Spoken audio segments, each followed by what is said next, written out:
aniga magacaygu waxa weeye Cabdi Xaashi Xaayoow ayaa la yiraahdaa waxaan ku dhashay meesha la yiraahdo Bulcalle meesha ku dhow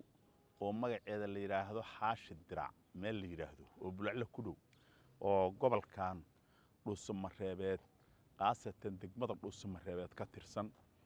waxaana dhashay sanadkii 1955 bishii koobaad ayaan dhashay waxaan ku barbaaray 5 sano intii ahayd waxaan joogay agaarka baadiyaha Dhusamareb oo u badan dhinaca bari 1960kii markay ahayd oo Soomaaliya xornimada qaadatay ilaa 61dii waxaan ku soo xarooday 6 jirkayga ama 5 jirkaygii magaalada Dhusamareb waxaana degnay xaafadda Waaberi oo markaas xaafadda loo aqoonin inay Waaberi tahay ay tahay bartamaha Dhusamareb meesha ugu weyn oo u dhow masjidka Raqayda halka markaan degnay waxaan arkayay waa markii magaalada igu horeeyay anuna ilma yar oo baadiya laga keenay aan hay oo magaalada arki jiray marka waxa jiray dadka aad waxa ugu qiimeysnay waagaas waxa la dhigi jiray dadkaanu yow yahay ninkaanu yow yahay wax saasa la dhigi jiray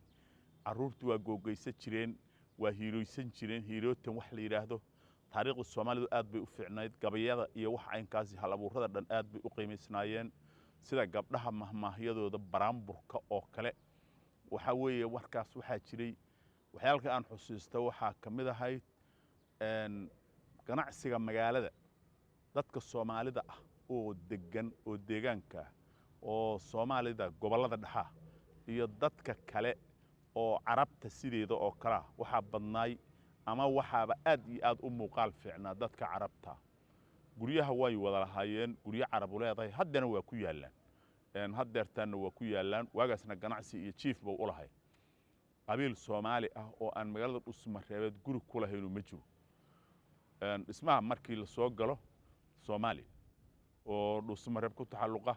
waxay ahayd xarun weyn oo Soomaaliya ayay ahayd waxa weeye waxay ku mutaysatay maadaama Soomaaliya oo dhan isugu timid warka idaacadda oo Soomaaliya la sheego markaas oo BBC-duba aysan xataa isleeyahay ma jirin anu waxaan xusuustaa BBC-da mar dambaan xusuustay inaan yaraanta la aqoon waayay in kala ma kala aqaan laakiin markaas Soomaaliya ay sidaas ahayd warka waxa lagu sheegi jiray warka dalka heesaha codka gobolada dhexe ayaa lagu sheegi jiray laguma sheegi jirin warka raxweyntu ku hadasho laguma sheegi jirin kan isaaq laguma sheegi jirin kan reer bariga oo Soomaalida waxa lagu sheegi jiray gobolada dhexe warka u dhaxeeya beledweyne iyo meesha la yiraahdo bahalka la yiraahdo gaalkacyo intii maartay baashi garoowe u dhaxeeya ayuu ahaa ogaadeen laguma sheegi jirin markaas waxay noqotay mar hadiiba Soomaaliya oo dhan wada degan tahay ganacsiguna oo Carab iyo Soomaali inta isgaarta oo yahay suuqeena Dhusamareb la dhigi jiray suuqii cadameed oo safarka cadan laga keeno lagu furi jiray oo lagu magadi jiray ummadii Soomaaliyeed oo dhan ayaa waxay u hilowday in meeshaan ay noqoto xarunta gobolada dhexe laakiin magacu muxuu ahay magaalada Dhusamareb ayaa la dhigi jiray mar waxbarasho aan gaaray 10 jirkaygii meelahaas ayaa waxaan su'aalay dadkii joogay oo markaa shaybabka ahay oo waalidiinta iyo adeeryaalka wax uun ahaa inaan weydiiyo warsay ku dhacday Dhusamareb say ku dhalatay sifayaal laba ayaa la igu sheegay midna waa rumaystay midna ma rumaysan sifaha koowaad oo Dhusamareb la igu sheegay wuxuu ahaa waxa la yiri 1800 ilaa 1820kii taariikhdu markay ahayd ayaa waxa ka saambeelay meeshaan bahalka maroodiga la yiraahdo oo dalka Soomaaliya wax ka jooga marka oo joogi jiray maroodigu wuxuu ahay baa leeyahay markuu ceelka yimaado gacan dheer u reen jiray oo biyuhu ka cabi jiray waa joogi jiray soo u cabahayo wadankaas u joogo wuxuu sameey jiray markii qorraxdu soo baxdo ayuu ka bixi jiray oo duurka aadi jiray markaas oo duurka aado ayuu wuxuu sameey jiray sida geela iyo markay fulayaan ay ololaan ayuu wuxuu sameey jiray dhawaaq dhuusan la yiraahdo buuq ah oo baabuurka in tareega sheelariisa sidii soo kale meel dhow laga maqlo dadka reer miyiga oo duurka dheer ka soo aroora ayuu maroodiga ka baqayay waxay dhigi jireen war maroodigii dhuusadii ma reebay war maroodigii dhuusadii ma reebay kuwa meelaha dhow degan oo xoogaa dhow waxay dhigi jireen wuu reebay saas darteed ayay waxay ahaan jirtay waxa loo baxshay Dhusamareb saasa ism ku dhacay dadna waxay yiraahdeen waxa ku yaalay geed quraca oo baabuurtu hoos marto oo baabuurtu ka hoos tusto oo ma hayto la yiraahdo dusmadi markaas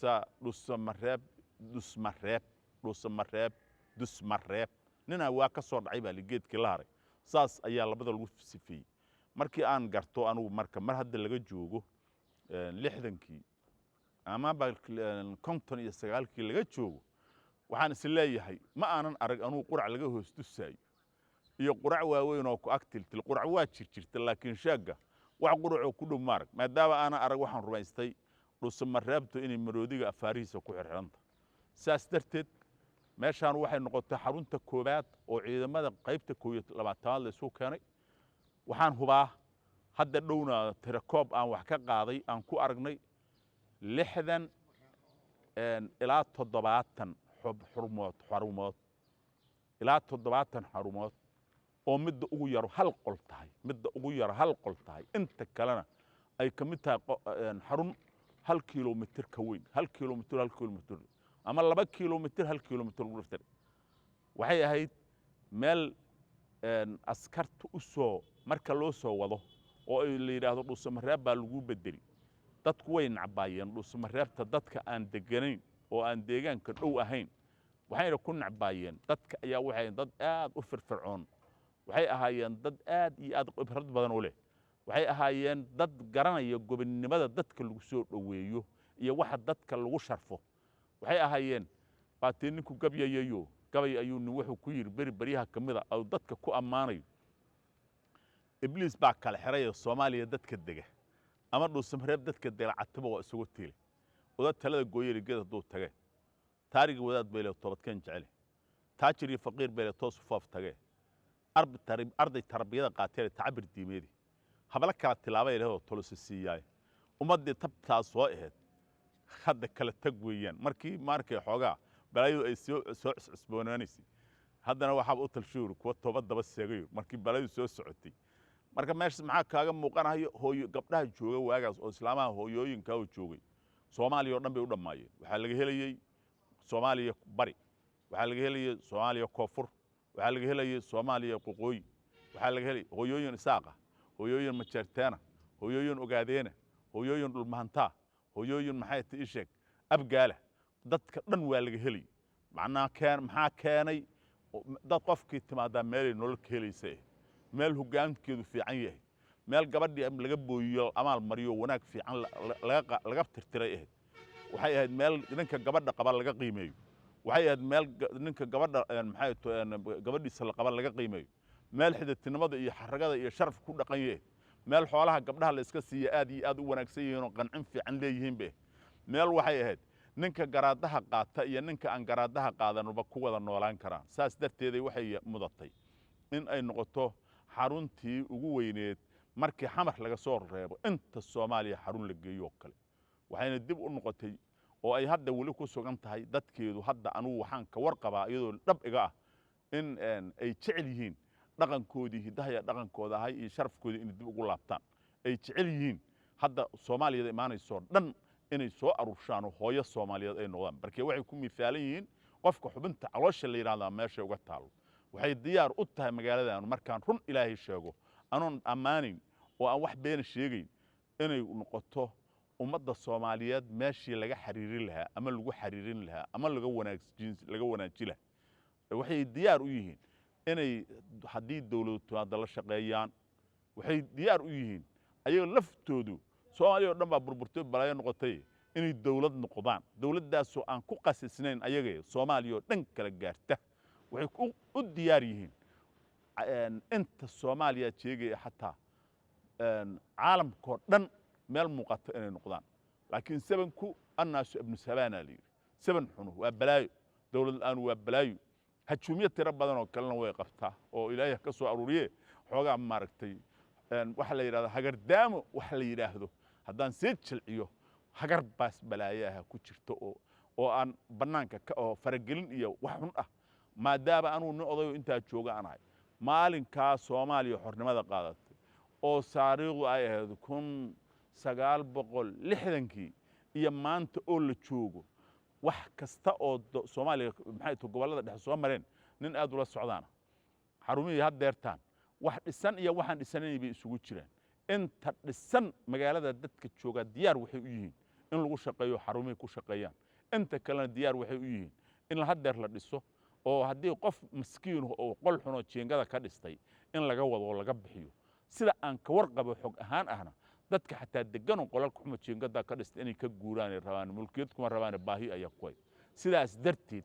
waxaan warbixin ku bixinayaa anuun ka been sheegayn magaaladanu inay tahay dadka deganu inuu yahay mid doonaya Soomaaliya nolosheeda midnimadeeda muwaafaqadeeda waxaan ilaahay ka baryaa wixii arinta tala ku leh hadday yihiin dawladda federaalka iyo hadday cid kale yihiin hadday shacabka yihiin qofkii qalooc yar ku jira ilaahay inuu soo toosiyo qofkii aan hadda maaragtay qalooc u toosan u qorayna ilaahay qaadirka dhibkeeda inuu magaalada waa jecel dadkaygii baa degan deentiidii baa degan waxay baa ilaahay ka bixiyo maxaan kaloo kuu sheegaa saaxiib